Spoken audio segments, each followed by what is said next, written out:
The Chupacabra is a modern myth monster that prowls around the United States. According to some, it's an alien, and others claim it was a military test.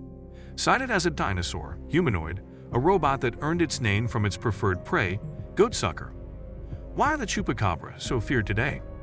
What do you think this monster is, an alien or a result of a wacky military test? Chupacabras are a well-known folklore. However, not everyone is aware that there are two distinct monsters. In some parts of the Americas, the mythical creatures known as the Chupacabra or Chupacabras are extremely feared, with multiple legends and stories shared behind them. Many people think it's a freak of nature. Others are certain that it was the result of widespread hysteria. However, it is rumored to be a monster that doesn't typically hunt people. Apparently, from as the name suggests, Chupacabra means goatsucker, because it is infamous for sucking the blood of goats and animals alike. It was considered to be a monstrous demon, or perhaps the result of evil magic. But it didn't hunt humans. So why do we fear it so much? Because in the U.S. town of CARNARVON, Puerto Rico, they first appeared in 1995. 8 sheep were found dead in Puerto Rico, each with 3 chest puncture wounds and allegedly completely bloodless. A witness named Madeline Tolentino reported what transpired in August, a few months later. She explained that numerous farm animals reportedly died after having their blood seemingly sucked dry by tiny holes in their neck and abdomen. Its memo is similar to a vampire. The Chupacabra's reputed vampire status gave rise to the name. Apparently, the name Chupacabra was given its name by a PUERTO comedian and businessman, Silverio Perez, shortly after the first incidents were reported in the media. Other animal deaths were reported shortly after the first incidents in Puerto Rico, were first made public in Argentina, Bolivia, Brazil, Chile, Colombia, the Dominican Republic, El Salvador, Honduras, Mexico, Nicaragua, Panama, Peru, and the United States, among other nations. In Cebuquillo, Lares, Puerto Rico, in 2019, Mundo Omni captured what appeared to be an attack on chickens. It immediately sparked panic. No one was safe. A monstrous creature allegedly killed goats, ducks, rabbits, chickens, pigs, and even chickens. Chupacabras are believed to be 3 to 5 feet tall in Puerto Rico, with bat-like wings, fangs, hunched back, large black or red eyes, and either scales or quills covering their bodies. According to some reports, they have extremely short arms and long jumping ranges. Others theorize that it has long been a concern for the citizens of CARNARVON, US, and that its back is covered in spikes. This horrifying creature was a genuine danger in 1995. Guards were placed to protect the animals that were still alive because the people's livestock was dying and they were so terrified. As the news spread locally and nationally, kids were escorted to school, and some families even left their homes. Around April 1996, El Chupacabra had killed more than 2,000 animals.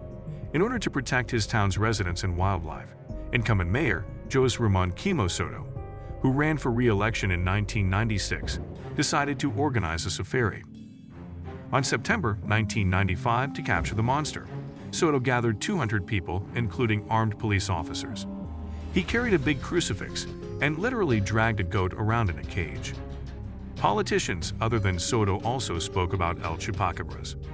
The government of Puerto Rico chose to intervene. They weren't just worried about their people and their way of life.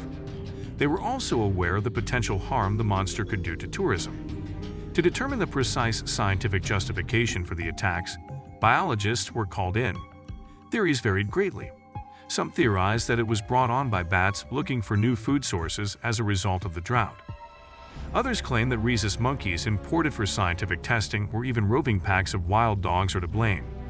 According to one zoologist, an increase in the number of mongooses is what led to the majority of the attacks. Don't be fooled by their cute looks, they're crazy creatures.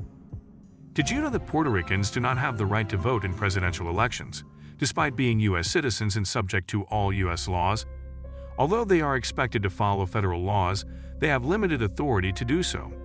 Chupacabras became a popular cultural phenomenon despite all of this, or maybe even because of it. Some Puerto Ricans saw the monster as an anti-hero, a hideous representation of their own alienation from the U.S.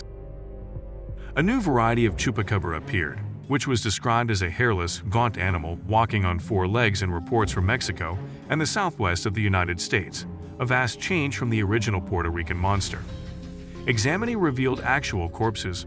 Unlike the Puerto Rican version, it was revealed that these canine-appearing creatures are always MANGE-AFFECTED coyotes, dogs or raccoons with genetic abnormalities. An animal with mange experiences severe scratching and hair loss. In extreme cases, the animal's body may be emaciated and its skin will thicken and darken in color. The myth of El Chupacabra was influenced by Puerto Rico's distinctive political situation. It came to represent cultural differences, and the secrecy surrounding its history highlighted just exactly how those in positions of authority can manipulate information. Does it not scare you the extent to which people go to for attaining power? Wolf myths are a threat to farmers and rural residents' livelihoods, is a major genuine problem, and real animals are indeed dying as a result. Typically, people think of monster mythologies as ancient tales from long ago. Going back to the original witness, Madeline Tolentino, and her mother apparently saw the monster in front of their house in Canavanas, Puerto Rico. A local UFO enthusiast drew a picture based on her description, and the myth spread. But what exactly had Madeline seen?